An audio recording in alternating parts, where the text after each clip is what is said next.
Well, hello there. Today I'm going to be teaching you how to start a fire. Now, first thing you're going to want is some type of barrier for your fire, because you don't want to go start any forest fires. Next thing you want is some wood.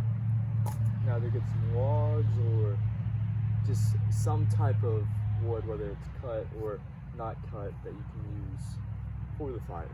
For me, I'm actually using this Campfire tonight as a grill, and I also have this grill here that we can put over along with some charcoal to help ignite the fire.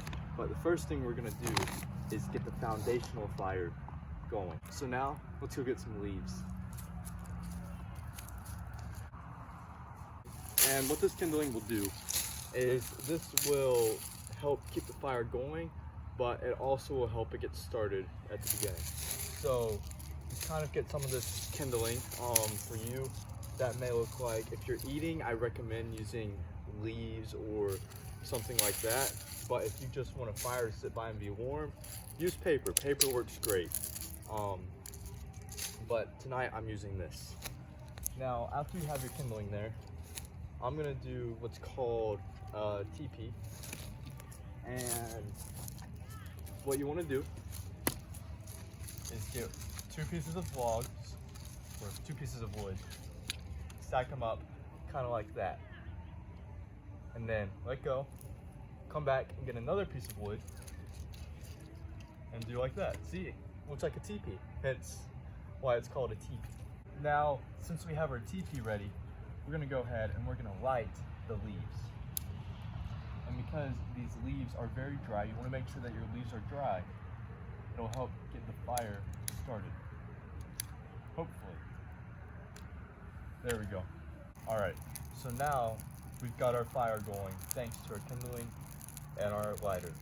Next thing we're gonna wanna do is just kind of let it start to burn and let the wood itself catch fire. Now for me, because I'm cooking, this is where the extra steps come in. I have this coal right here. I'm just gonna kind of toss it onto that fire right there, just to make sure that it keeps going.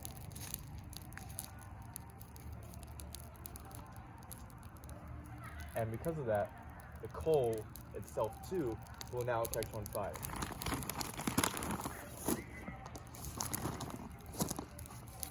Now, the first part was a standard campfire. This part, I may have to lower the fire a little bit in order for this grill to fit on it, but I may not have to.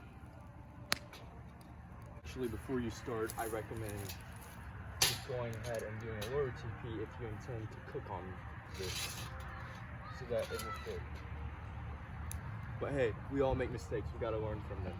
But when you do make a mistake, be careful in the way that you approach fixing it.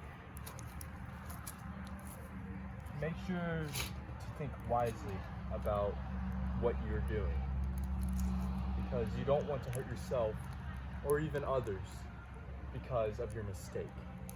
But when you see a mistake, you need to address it immediately. And that's what we've done with this campfire right here. Now that we have this fire going, we're gonna go ahead, I'm gonna go get some food.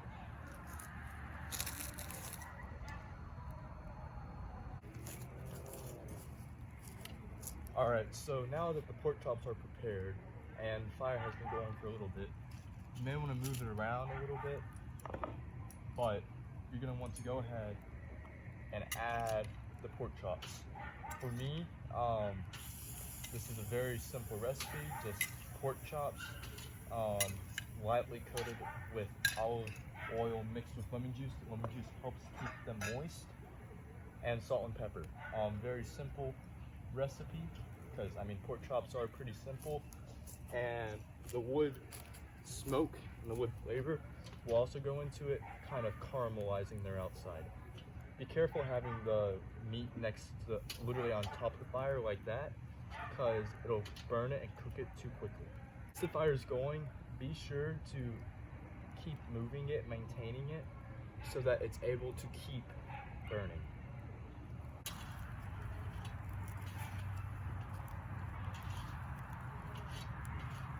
And at this point, it's basically just a grill. So you're gonna wanna make sure you keep moving these around. You don't have to do it a lot, but make sure you keep moving these around the flame to make sure that they all get heat, or better yet, that none of them get too burnt on the outside without getting cooked enough on the inside. You can cook all sorts of meat on the grill: hot dogs, hamburgers, pork chops, steak. But you can also cook all those meats on a fire.